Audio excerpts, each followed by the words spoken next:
Así inicia Es Noticia, noticia en profundidad. Un verdadero placer acompañarles y estar con ustedes como siempre, lunes a viernes en nuestra sede central en Caracas, en Venezuela. A partir de este momento, en la próxima hora, 3 temas son noticia con el análisis de coyuntura. Tenemos los titulares, el primero de ellos es Noticia Perú. Que se vayan todos, es lo que cantan manifestantes esta noche en Lima, la capital, en relación a la clase política del país que califican de corrupta.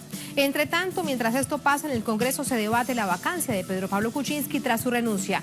¿Qué efecto puede tener esta decisión en la crisis institucional que atraviesa el país? Vamos a analizarlo. Segundo tema que es noticia, Colombia, un acuerdo humanitario en el departamento del Chocó. Es el plan a corto plazo en la negociación entre el gobierno del presidente Santos y la guerrilla del ELN. Pero ¿qué pasa en esta región de Colombia? ¿Qué significa ese anuncio para sus habitantes? Lo analizamos con un experto en el marco del conflicto armado interno de Colombia. Nos acompaña en nuestros estudios. Y tercer tema que es noticia, Antigua y Barbuda. Primer ministro Gastón Brown asume un nuevo mandato tras aplastante triunfo en el Parlamento. La promesa de la continuidad en planes sociales y de desarrollo económico fue la clave del triunfo. ¿Y qué significa para el Caribe este resultado? Tenemos el análisis. Noticia que así comienza. Bienvenidos, bienvenidas.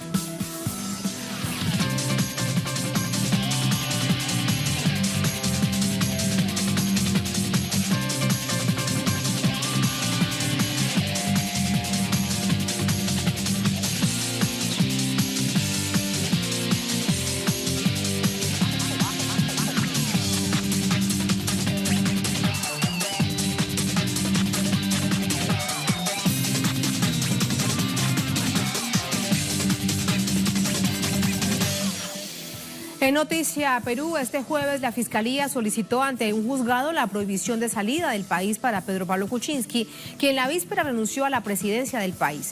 Entre tanto, el Congreso debate esta jornada, esta noche, si acepta formalmente la renuncia presidencial o continúa con el proceso de destitución por incapacidad moral, este proceso de vacancia. Tenemos detalles. El requerimiento fue presentado ante el Juzgado de Investigación Preparatoria Anticorrupción por el jefe del equipo especial anticorrupción del caso Lavallato, Hamilton Castro. La Fiscalía considera que el ya expresidente debe permanecer en Perú mientras se desarrolla la investigación sobre los pagos que la empresa Odebrecht habría realizado a las firmas First Capital, Westfield Capital y otras a las que se le vincula. También la Fiscalía aspira a que el estatus que Kuczynski tiene actualmente en la investigación sea cambiado de testigo a investigado. Una de las posibles causas de la acción del Ministerio Público es el viaje de la esposa del exmandatario a Estados Unidos pocos días antes de que éste anunciara su renuncia, destino del que no ha regresado. Durante la jornada de este jueves, el Congreso debate si acepta la renuncia de Kuczynski de manera formal o continúa con el proceso iniciado para su destitución por incapacidad moral. La Constitución peruana establece que debe ejecutarse la separación del cargo, bien sea por dimisión o por destitución, para que pueda ser designado el primer vicepresidente Martín Vizcarra como nuevo jefe de Estado. En medio de este escenario, diversas reacciones se han producido desde países vecinos. El gobierno de Colombia lamentó a través de un breve comunicado la renuncia de Kuczynski y manifestó su confianza en que se produzca una transición democrática que no afecte la estabilidad del país. En el mismo tono, la Cancillería mexicana publicó un comunicado lamentando la dimisión y haciendo votos por una transición con apego al marco constitucional. También el canciller chileno Hernán Larraín consideró lamentable la dimisión de PPK, a quien calificó como un presidente amigo de Chile. La crisis de gobernabilidad que forzó la renuncia de PPK tuvo su detonante en la difusión de varios videos que lo incriminan en la compra de votos en el Congreso para superar su segunda moción de vacancia en 3 meses. Este hecho rememora la historia del país 18 años atrás. En ese entonces, el gobierno de Alberto Fujimori hacía aguas tras la publicación de un video que mostraba a Vladimiro Montesinos entregando dinero a un legislador opositor para que se sumara a las filas del gobierno. En medio del escándalo, Fujimori viajó a Japón, desde donde renunció vía fax, dimisión rechazada por el Congreso, quien lo destituyó alegando permanente incapacidad moral, el mismo cargo que se aplicaría sobre Kuczynski. Desde la salida del gobierno de Alberto Fujimori, todos los presidentes del Perú han incurrido en actos de corrupción. Alejandro Toledo, Alan García, Ollanta Humala y Pedro Pablo Kuczynski son responsabilizados por cargos que van desde colaboración con el narcotráfico hasta hechos de corrupción de alcance nacional e internacional. Teníamos la coyuntura y la historia. Eso es realmente importante, revisarlo de esta manera. Bueno, ¿y qué pasa esta noche en Lima, en las calles, en el Congreso? ¿Cómo están las cosas? Vamos con Jaime Herrera. Jaime, buenas noches. Adelante con este panorama. Hola Tatiana, ¿cómo estás? En efecto, hay dos actividades paralelas. Una en el Congreso, lo oficial, donde se está debatiendo en qué términos se va a redactar esta moción que acepta la renuncia del presidente Pedro Pablo Kuczynski. Casi la mayoría de bancadas han coincidido en que se debe aceptar esta renuncia, pero sin embargo hay que tener en cuenta qué términos se van a utilizar para que esto se haga efectivo. Por ejemplo, los representantes de la bancada del Frente Amplio decían que hay que incluir en esa redacción los cargos que pesan sobre el presidente Kuczynski y que llevaron justamente a que él adelantara su renuncia antes de que sea destituido. En otro momento también los representantes de la bancada del Nuevo Perú decían que ellos consideran que debe mencionarse la palabra vacancia, destitución. Aunque se acepte la renuncia, esa es la causante de que él esté ahora fuera del poder y que obviamente los casos de corrupción que han seguido desde que fue ministro de Economía, cuando estuvo en campaña y actualmente como presidente, han sido prácticamente una seguidilla que demuestran la calidad de persona que es y que obviamente tiene que estar ahí presente en la historia del Perú. En tanto, en la calle, lo que la gente dice es que se vayan todos, porque todos los hechos de corrupción, como mencionabas en la nota anterior, demuestran de que los últimos presidentes están envueltos en el caso Lavajato o en otros casos de corrupción. Tal es el caso de Alan García con los narcoindultos, que él benefició a una gran cantidad, a miles de personas investigadas y procesadas por narcotráfico y les facilitó el salir de la cárcel. Pero hay muchos otros casos de corrupción que involucran a los presidentes. Por eso es que en la calle hoy la gente decía, ¿por qué tenemos que permanecer con el Congreso actual si la mayoría de los que están involucrados en actos de corrupción tienen representación ahí? Por eso es que piden nuevas elecciones, piden que el presidente Vizcarra llegue, asuma la presidencia, hasta ahí todo bien, pero piden que además él convoque a nuevas elecciones y se renueve la clase política, pero sobre todo de que la gente ya tenga en cuenta quiénes son aquellos partidos políticos, aquellos políticos que durante estos últimos tiempos han incurrido en estos casos de corrupción, para que no vuelvan a ser elegidos y más bien para que se dé paso a una nueva clase política, pero además que se reformule la constitución política, que ha sido, según lo que manifiestan muchos protestantes el día de hoy, que ha sido la clave para que la corrupción se enquiste, porque además ha sido la clave para que las empresas transnacionales ingresen al Perú,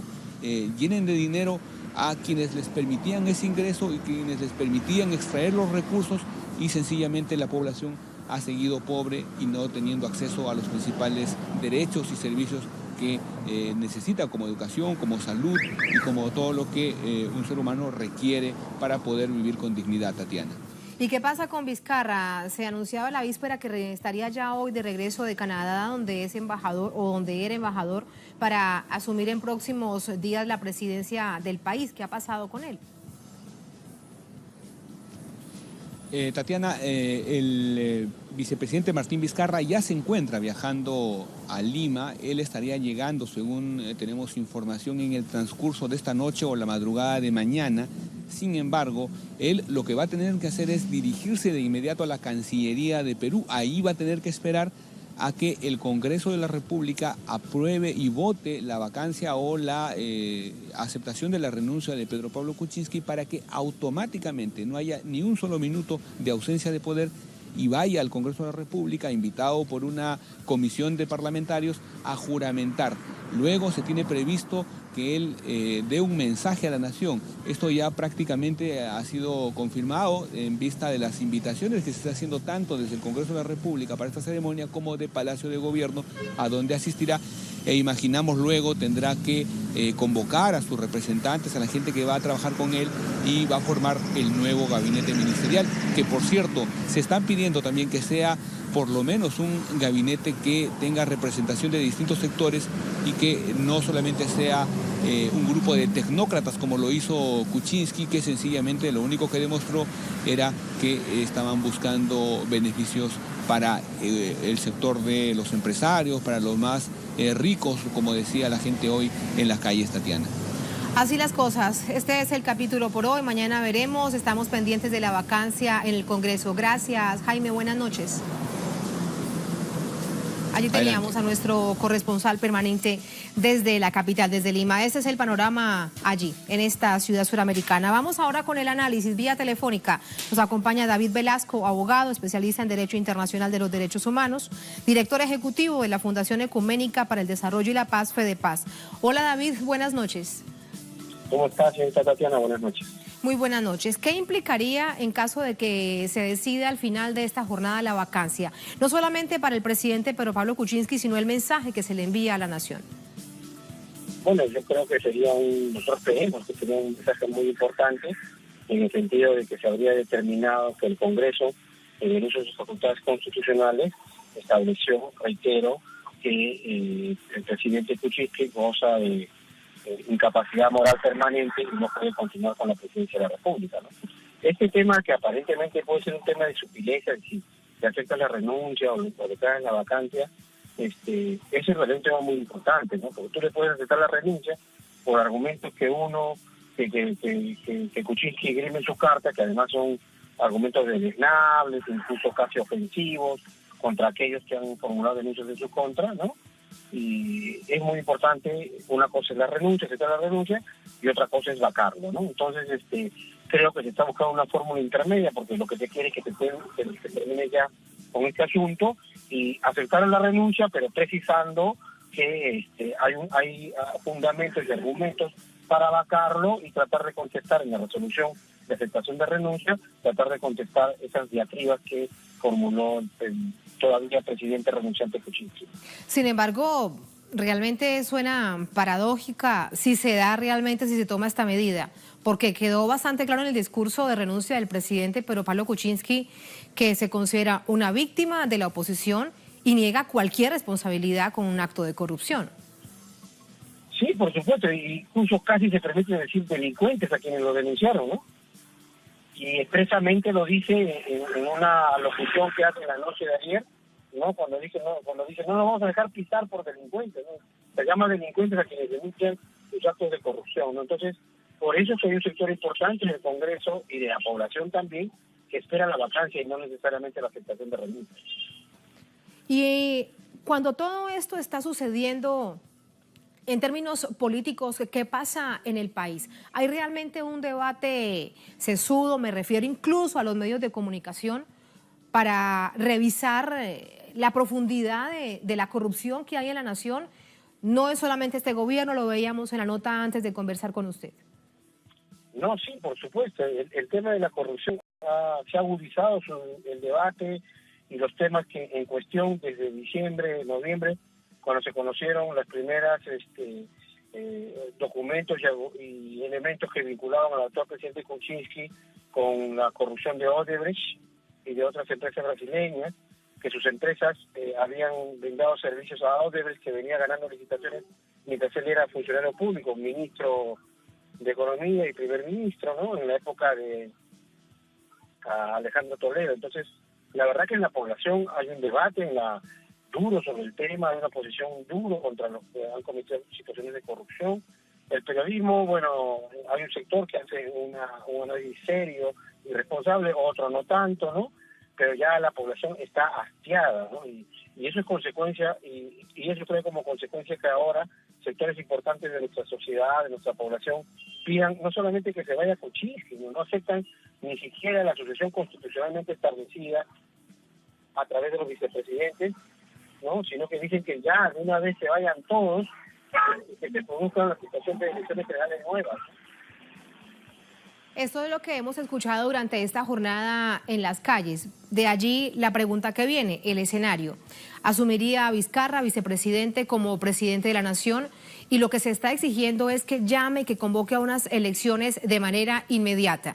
Y en términos políticos, dependiendo de cómo están las cosas, de ese escenario, con un fujimorismo que lo vemos en tantos momentos de esta coyuntura, ¿podría sacar créditos de ello? ¿Usted cree que la gente lo permitiría?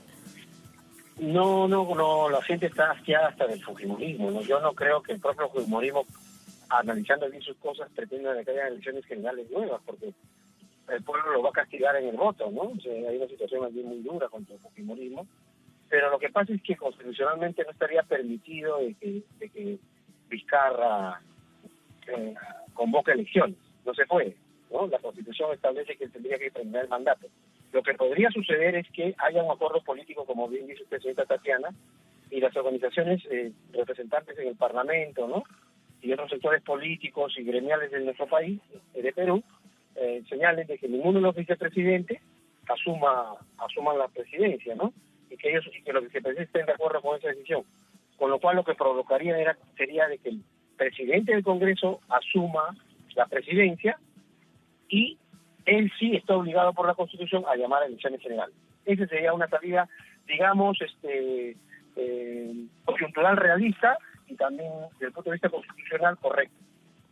Me queda una pregunta por hacerte, David, sobre un rumbo, digamos, de mayor coherencia en términos institucionales y de gobernabilidad para el país.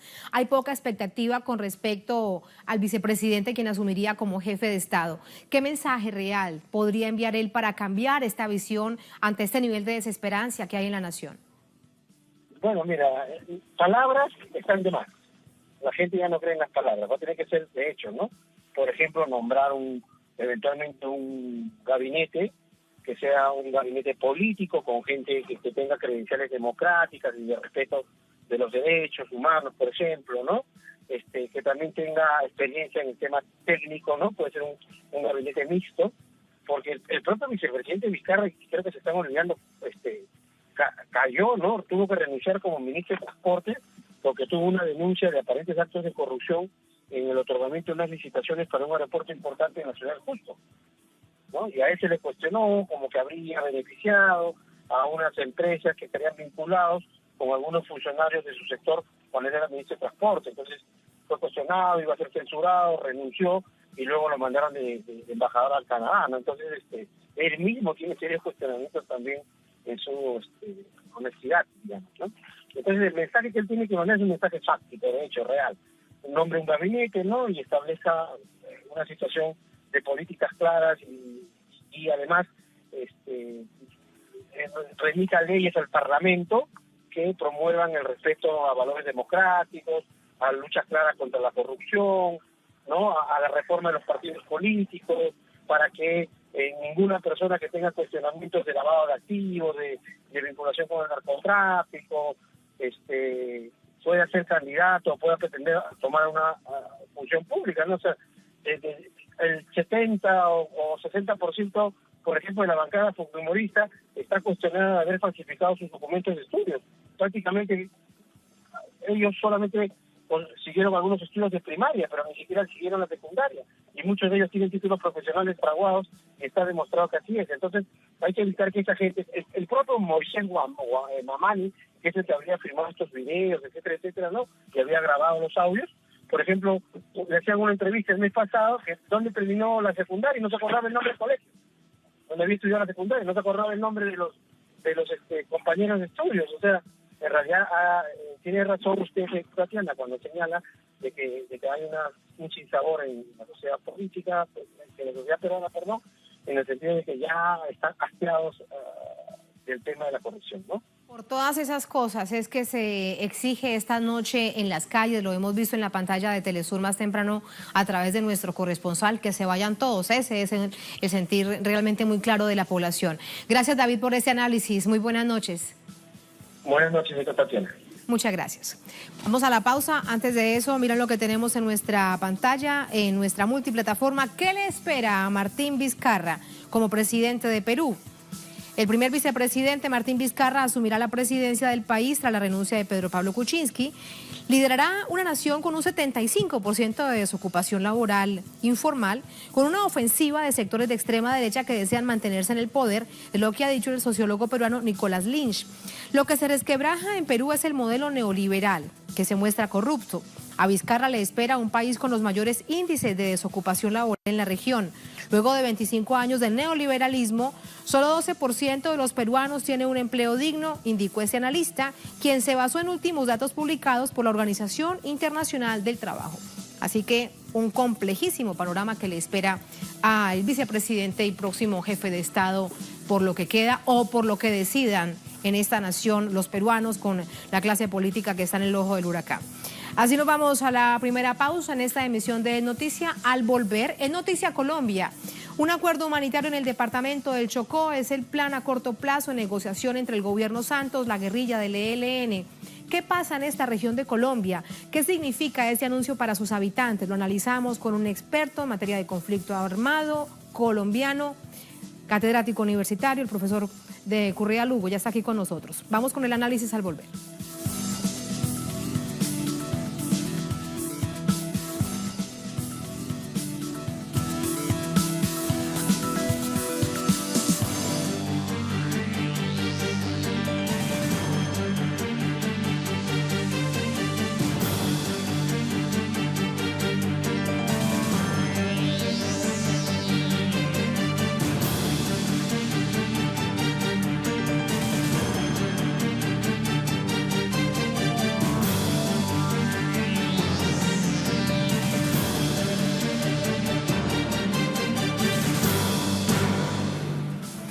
En Noticia Colombia, este jueves se inició de manera oficial el quinto ciclo de diálogo entre el gobierno Santos, el ELN en Quito, Ecuador. Las partes se comprometieron a trabajar sobre una agenda en los próximos días. Entre esos compromisos se destaca un acuerdo humanitario en el departamento del Chocó. Revisamos detalles, particularmente esto de qué se trata. Representantes del gobierno colombiano, del ELN y los garantes de este proceso de diálogo se comprometieron públicamente a avanzar en los diálogos por la paz. El jefe de la delegación del Ejército de Liberación Nacional hizo hincapié sobre el uso de la fuerza militar en la resolución de los problemas. El gran esfuerzo es buscarle una salida a la lucha antidrogas, a la guerra antidrogas, que no se centre en aspectos militares y policiales. Por su parte, el representante de la delegación del gobierno colombiano resaltó la importancia de la agenda de trabajo. El primero es que es relativo a la evaluación del cese al fuego temporal binacional, nacional temporal, que va a comenzar a partir del próximo lunes 2 de abril con la presencia del delegado de las Naciones Unidas y de la conferencia episcopal. La canciller del país anfitrión del diálogo, Ecuador, mostró su satisfacción por el reinicio de los diálogos. Bienvenida a la paz como sede aquí en el Ecuador, anfitriones y garantes de este trascendental proceso de diálogo. Queremos reafirmar nuestra convicción de que llegaremos a buen puerto, con su compromiso y con el apoyo, por supuesto, de los países garantes. En un comunicado conjunto, las partes se comprometieron a trabajar y abogaron por el éxito de la agenda de trabajo. El 23 de marzo, cada parte presentará propuestas sobre el proceso de participación del diálogo. El 2 de abril se iniciará la evaluación del cese al fuego bilateral que terminó el 9 de enero. El 5 de abril, las partes recibirán el informe de cada una de las delegaciones con el propósito de atender la propuesta del acuerdo de desminado humanitario para el Chocó, un departamento ubicado al noreste del país, que limita al norte con Panamá y el Mar Caribe, al noreste con Antioquia, al este con Risaralda, al sur con Valle del Cauca y al oeste con el Océano Pacífico. Cuenta con 46.530 kilómetros cuadrados y tiene una población de 490.000 habitantes. Su capital es Quibdó. Este departamento ha sufrido desde siempre el flagelo del conflicto armado, presencia guerrillera y paramilitar, tráfico de drogas y abandono del Estado, que se evidencia en falta de vías de comunicación, centros de salud, escuelas y servicios públicos. Ese es el panorama en el departamento del Chocó. Era importante revisarlo para irnos con el análisis y con estos libros me voy también, ya les cuento por qué. Nos acompaña Víctor de Correa Lugo, profesor universitario, experto en conflicto armado y por supuesto tema interno de Colombia. Hola profesor, bienvenido. Buenas noches. ¿Se encuentra en Venezuela desde hace cuántos días usted? Ya llevo un par de semanitas aprendiendo. Qué bueno, aprendiendo mucho, conociendo mucho. Bastante. Esta realidad. Exactamente. Pero hoy quiero preguntarle por la realidad colombiana, un gran anhelo que hay en Colombia en términos de paz integral. Los diálogos entre el gobierno del presidente Santos, la guerrilla del ELN, ¿cómo vio hoy ya digamos, un encuentro de manera formal? Había comenzado, pero sí oficialmente se instala este quinto ciclo. Este mensaje que le envía a Colombia. A ver, esta declaración entre las dos partes está mandando un mensaje de ratificar lo que hemos dicho desde la sociedad colombiana, queremos un proceso de paz, creemos que la paz completa no es solo una negociación entre las FARC y el gobierno, creemos que es necesaria la participación de la sociedad, pero mientras se va desarrollando este proceso es necesario que las partes empiecen a ofrecer ya signos de alivios humanitarios para la población. En ese sentido, nosotros llamamos tanto al gobierno como al ELN, lo hemos hecho en numerosas cartas, reuniones con el gobierno, reuniones con el ELN, donde un sector de la sociedad le hemos dicho, queremos la paz, entendida como la paz con justicia social, pero queremos que, mientras tanto, las partes no saquen del conflicto, que saquen la guerra de la política. Y entra de una vez en el análisis el departamento del Chocó. Es, digamos que, para los colombianos muy claro por qué.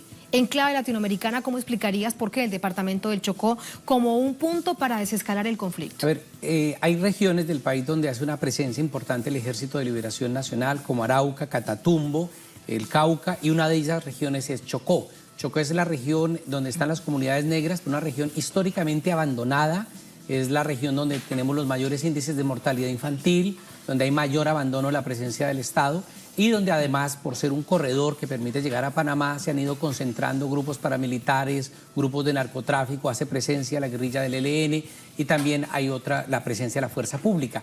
Allí, en la dinámica del conflicto, la población ha sido bastante afectada y dentro de esta afectación se ha levantado la bandera de un acuerdo que se llama Acuerdo Humanitario Ya.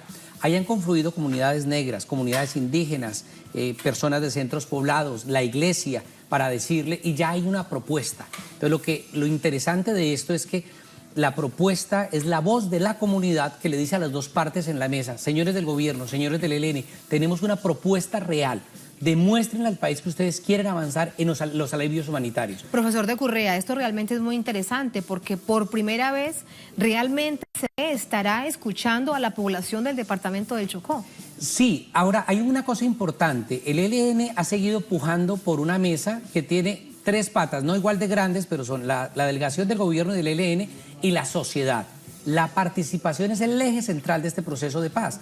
Para este fin, el año pasado, en octubre y noviembre, se hicieron audiencias donde asistieron más de 250 personas de organizaciones en Tocancipá, en las afueras de Bogotá, donde hablaron frente al gobierno y al ELN. Y allí, tanto al gobierno como el ELN tomaron nota de lo que la gente decía, de cómo quiere participar. Esto es muy importante. Hay gente que dice, no, la paz la resuelven los que hacen la guerra. Aquí es un fenómeno diferente. La propuesta es, vale, ustedes negociarán cómo dejar de hacer la guerra, pero eso no es igual a paz. Paz es una construcción social. La sociedad queremos estar ahí.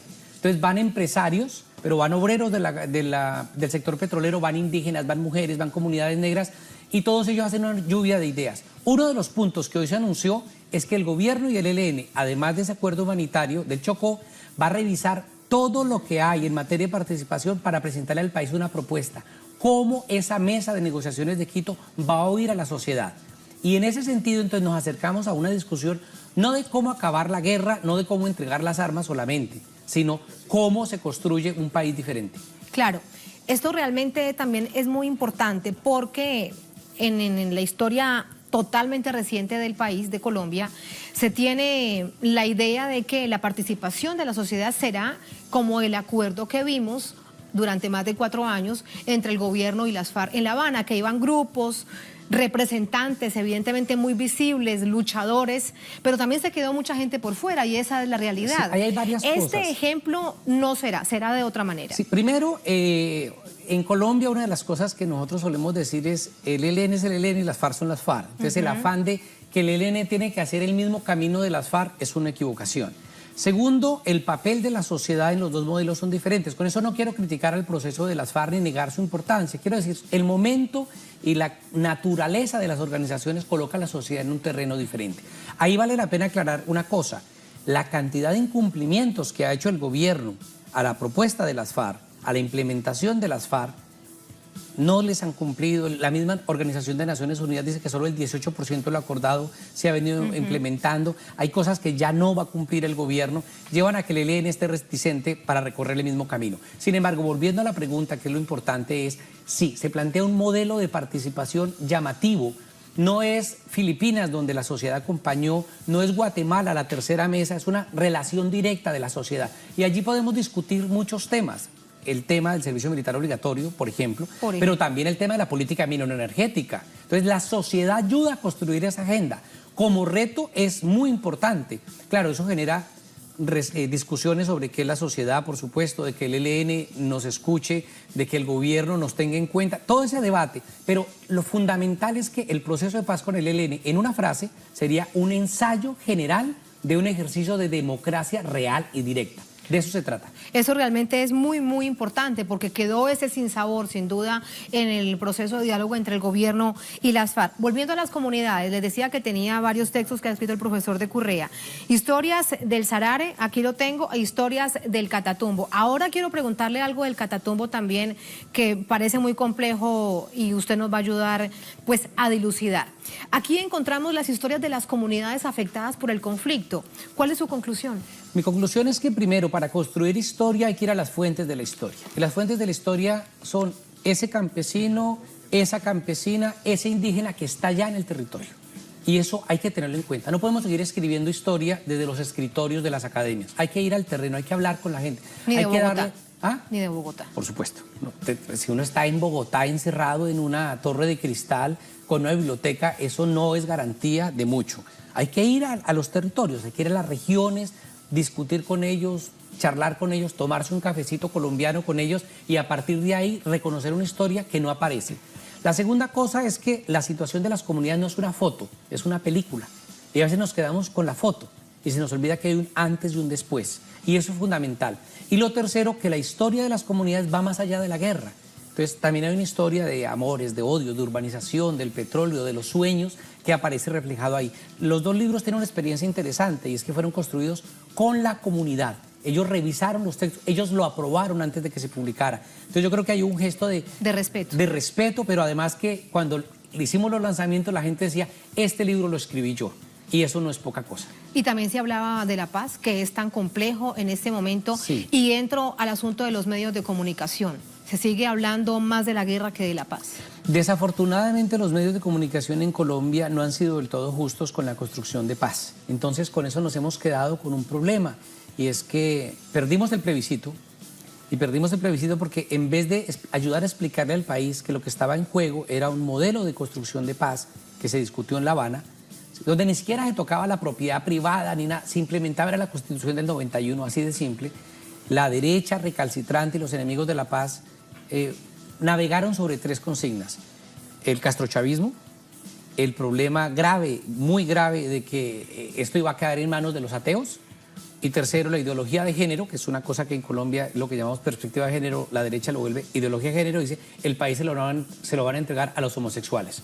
Entonces, entre el miedo al castrochavismo, a los ateos y a los homosexuales, se crea una corriente de opinión que termina porque perdamos el plebiscito. Claro, es cierto que los amigos de la paz no hemos hecho la tarea bien hecha, hay que ser autocríticos. Nos ha faltado agilidad para decirle al país lo que significaba la paz. Pero sí creemos que los medios de comunicación han mostrado una paz que no es eso. Han reducido la paz a la entrega de los fusiles, han reducido la paz solo a la desmovilización de la gente. Pero ha sido, profesor de Currea, incapacidad o un interés real o falta de entendimiento del país, de comprender el país y llevarlo y plantearlo así en los medios de comunicación. De todo un poco, hay una responsabilidad porque hay agendas claras de querer contaminar y los enemigos de la paz, porque la guerra también da plata. La guerra también es un negocio. Hay gente que ya vive en medio de la guerra, que ha funcionado en medio de la guerra y que no le importa por qué. Si tú revisas quiénes son los soldados en Colombia, son pobres. Un combate entre guerrilleros y soldados es un combate de gente muy pobre de un lado y gente muy pobre del otro. Los ricos no van a coger los fusiles aunque ellos llamen a la guerra. Eso hay que tenerlo claro.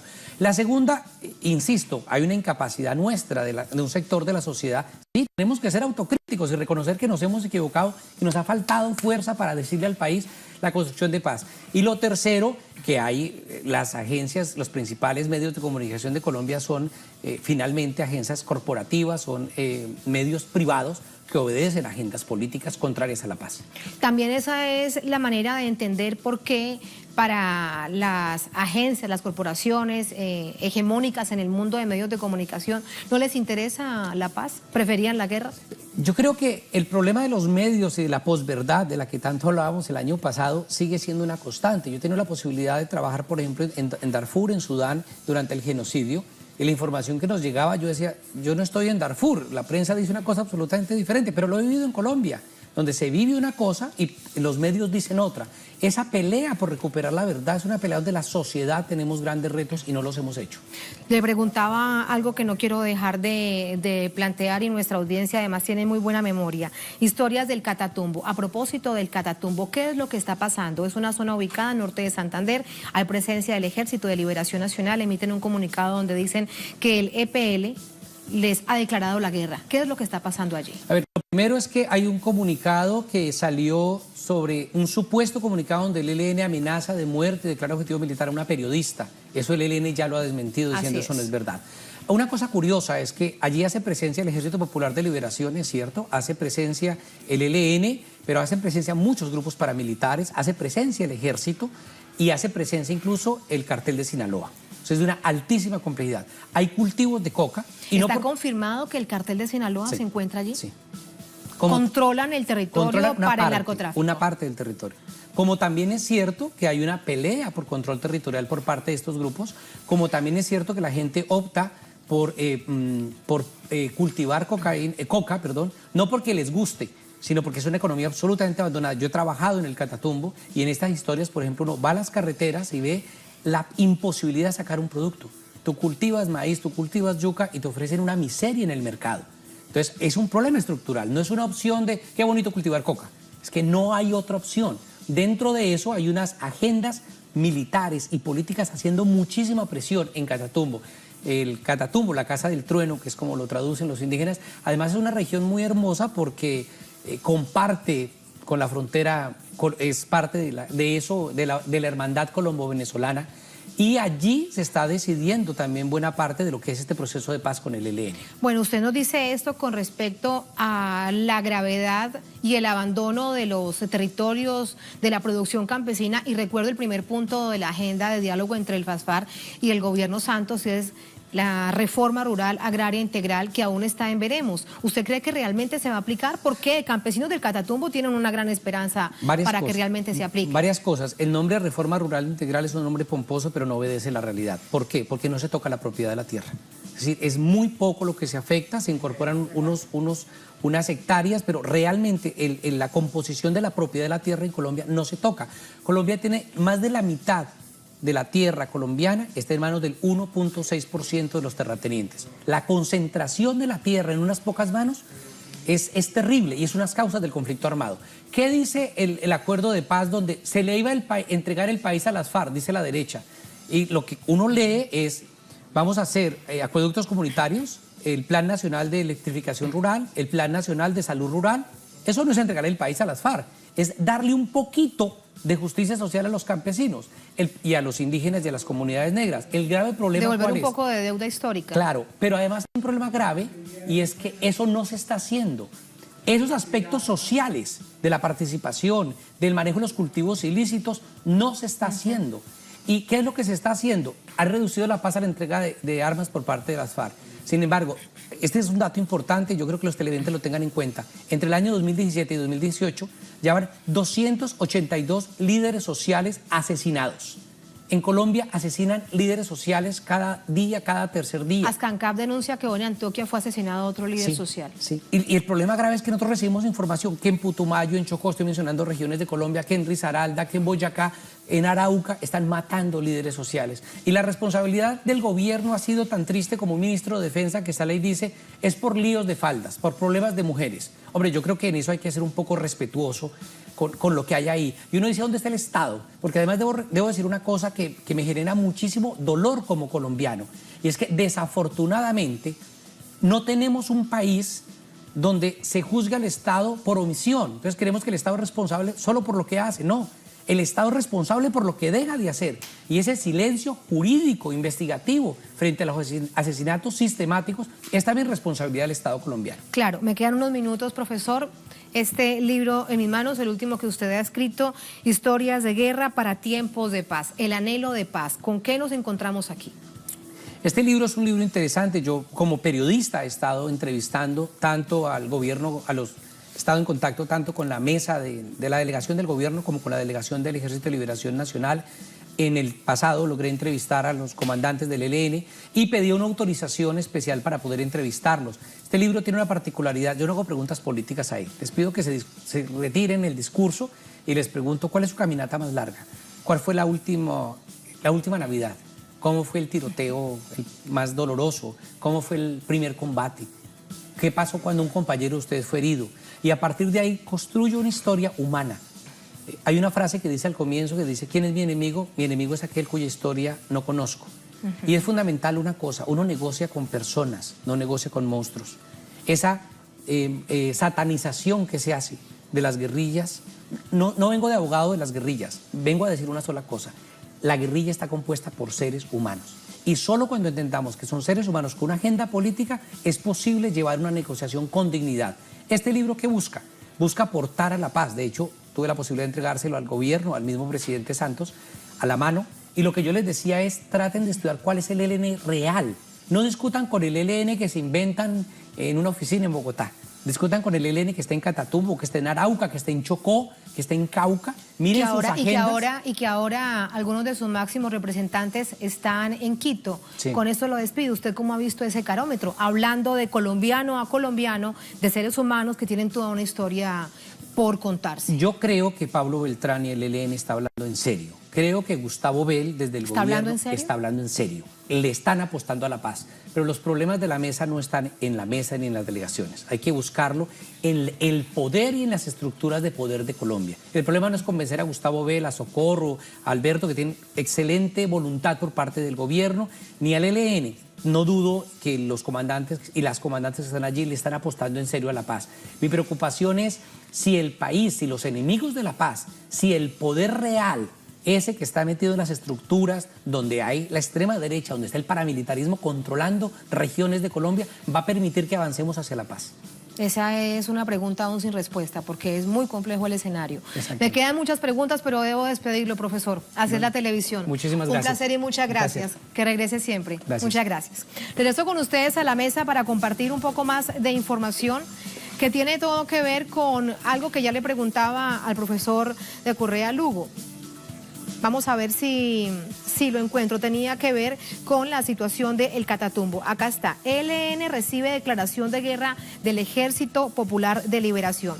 Ya el profesor lo ha explicado con claridad. Simplemente quiero dejarlo referenciado para que ustedes lo lean. Está además el comunicado de ELN Rampal a través de su cuenta en Twitter.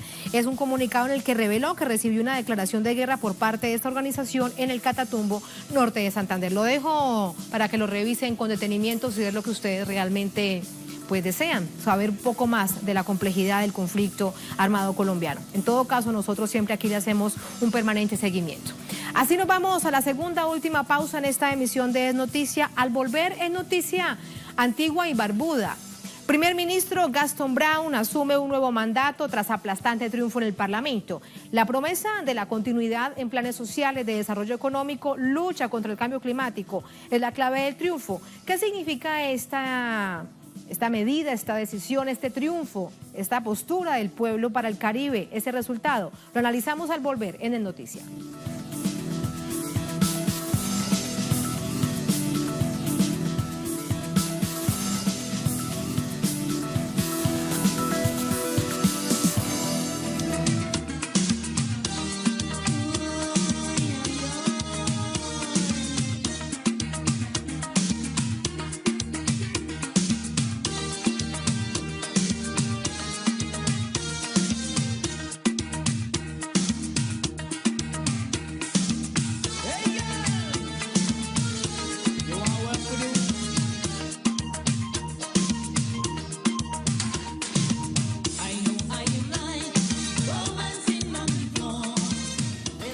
Esa es la música apropiada para contarles que es noticia antigua y barbuda. Gaston Brown, el primer ministro, fue reelecto de la nación caribeña. Al momento de asumir el cargo, manifestó su compromiso con recuperar la isla que el año pasado quedó devastada por fenómenos naturales, por 2 huracanes.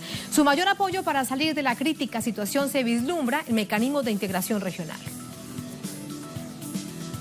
Este jueves, el primer ministro de Antigua y Barbuda, Gaston Brown, tomó posesión de su segundo mandato consecutivo tras resultar vencedor en la jornada electoral del miércoles, en la que más de 50.000 electores expresaron su voluntad entre 7 partidos políticos y 5 candidatos independientes. El Partido Laborista que encabeza Brown obtuvo 15 escaños de los 17 del Parlamento, mientras los opositores Partido Unido Progresista y Partido Popular de Barbuda se quedaron con los 2 restantes. Los comicios fueron adelantados un año por orden de Brown con el propósito de avanzar en la reconstrucción del país devastado por el paso de 2 huracanes en 2017. El reelecto primer ministro prometió escuchar la voz del pueblo y desarrollar proyectos valorados en $500 millones para el crecimiento económico de la nación. Quiero decir que su apoyo es esencial para lograr nuestra visión compartida de elevar nuestro país a un nivel superior de avance económico y social. Personalmente, le prometo a nuestra nación que continuaré trabajando arduamente en el cumplimiento de nuestras aspiraciones y que lo haré de manera responsable, honesta y transparente. En la jornada del miércoles, por primera vez los electores de Barbuda votaron en Antigua bajo una circunscripción especial, luego que el huracán Irma la dejara completamente desierta. De hecho, casi 1.800 personas tuvieron que ser evacuadas a Antigua. Este es uno de los 13 países que conforman la América insular y cuenta con una población de 100.000 habitantes. La isla ha recibido el respaldo de las naciones hermanas ante la crítica situación que atraviesa. En la reciente reunión de cooperación de la Asociación de Estados Caribeños, fue eximida junto a Dominica de dar los aportes correspondientes al período 2018-2019. Parte de esta decisión se debe al compromiso que ha asumido el gobierno local con la integración regional y a su cercana relación con Venezuela, donde se desarrolló el encuentro. De esta cumbre también surgieron proyectos de cooperación energética como la instalación de paneles solares en los países caribeños que necesiten energía y combustible para enfrentar la temporada de huracanes que se aproxima.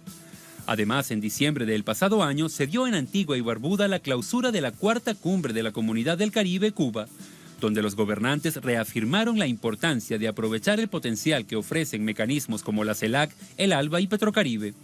El compromiso mayor es fortalecer la cooperación para combatir los efectos negativos del cambio climático. ¿Cómo finaliza esta jornada? Le preguntamos de inmediato a nuestro enviado especial a Antigua y Barbuda, Rolando Segura. Rolando, buenas noches, adelante. Hola, buenas noches, Tatiana. En efecto, ya esta fue la jornada postelectoral. Acá habitualmente luego de elecciones generales se declara feriada la jornada siguiente y así fue hoy. Ya había pasado la euforia de las campañas electorales, pero todavía hoy las personas recorrían las calles con los colores que estuvieron inundando esa campaña electoral de un mes en estas elecciones anticipadas, 2 años realmente. Recordemos que la última elección en la que resultó como primer ministro Gaston Brown fue en el año 2014, teniendo precisamente 14 de los 17 escaños en la Cámara Baja del Parlamento. En esta oportunidad alcanzó un escaño más. El propósito era, según el propio Brown, llegar a los 17 asientos. Su consigna, una de sus consignas era 17 o nada. Pero finalmente otro de los partidos en esta disputa electoral alcanzó la isla de Barbuda y también otro territorio que fue muy disputado, una circunscripción en la isla de Antigua que perdió el Partido Laborista por apenas 10 votos. La intención de adelantar estas elecciones 2 años, decía el primer ministro, que no era con una intención política, sino más bien para enfrentar los retos que en términos de economía, en términos también de reconstrucción, la reconstrucción necesaria que merece este país, solo se podría llevar a cabo con un nuevo gobierno, con nuevas intenciones, proyectos y la aprobación de todas las leyes que fueran necesarias para impulsar esta transformación que debe impulsar Antigua y Barbuda para enfrentar fenómenos como el impacto del cambio climático. Esta era una posibilidad que le daba la Constitución al primer ministro Gaston Brown de llamar a elecciones anticipadas, disolver el Parlamento y en un periodo de 90 días llamar a elecciones. Pues Gaston Brown lo hizo inmediatamente para el primer mes y anunciando las elecciones, ya la disolución del Parlamento, en un mes se realizaron estos comicios en un ambiente de tranquilidad, en un ambiente de paz, en el que los más de 52.000 electores de Antigua y Barbuda pudieron decidir en las urnas el futuro de su país. Decía el propio primer ministro, Tatiana, que entre los planes estaba el de impulsar temas como la vivienda, las nuevas viviendas, también la reconstrucción de esas viviendas y emprendimientos públicos y privados que permitan esa reconstrucción del país. Mucho por hacer, grandes desafíos y gracias por este resumen. Rolando, buenas noches. Buenas noches, Tatiana. Muy buenas noches. Vamos con el análisis. Para ello nos ayuda Carlos Aznares, periodista argentino, coordinador de cátedras bolivarianas, ámbito de reflexión y debate de América Latina, de nuestra región. Hola Carlos, bienvenido, un placer y buenas noches. ¿Qué tal, Tatiana? Un saludo a los teleaudiencia de Telesur. Vemos el panorama en Antigua y Barbuda, se queda en el gobierno, en el cargo de primer ministro Gaston Brown, una figura que ha sido muy importante en términos de integración de Caribe con América Latina. Desde esa perspectiva, ¿se garantizará que seguirá trabajando y pugnando por ello, a pesar de todos estos intentos de fracturarnos? Bueno, yo creo que antes que nada hay que decir que es un hecho muy auspicioso que un país del ALBA, TCP, haya realizado elecciones donde se reafirma la voluntad del pueblo de Antigua y Barbuda de seguir con el mandato de Gaston Brown. Este país, junto con Dominica, estaban en emergencia después del paso del huracán Irma y realmente es una medida necesaria la del adelantamiento de las elecciones, y esto es lo que vio Gaston Brown como posibilidad para refundar el país. En realidad, lo que él busca es que la reconstrucción que hay que hacer, la devastación ha sido realmente tremenda, sobre todo en Barbuda y en Antigua y en Dominica, fue el golpe que dio el Irma fue muy fuerte, y esta reconstrucción necesita el aval mayoritario del pueblo de ese país, y en ese sentido creo que ahora lo tiene, puede caminar con tranquilidad.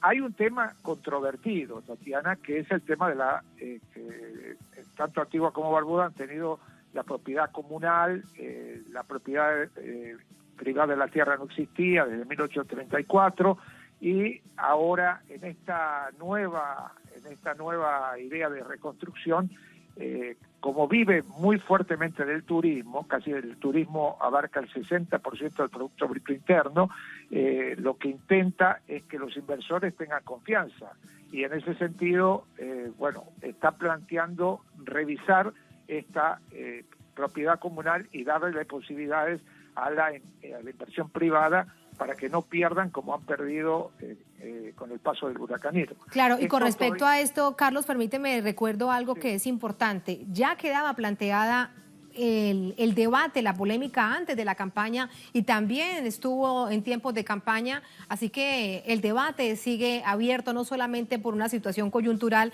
sino que viene de meses atrás. Exactamente, y ahora habrá que ver con este triunfo.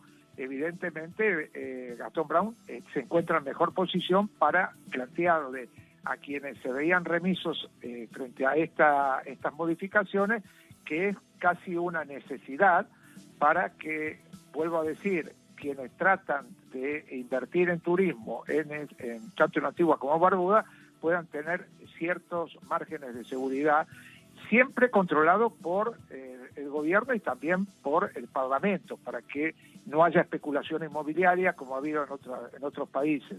Pero quiero destacar también que el aporte de que siempre Antigua y Barbuda han hecho a la integración regional latinoamericana. Ellos están integrados en CELAC, están integrados en ALBA.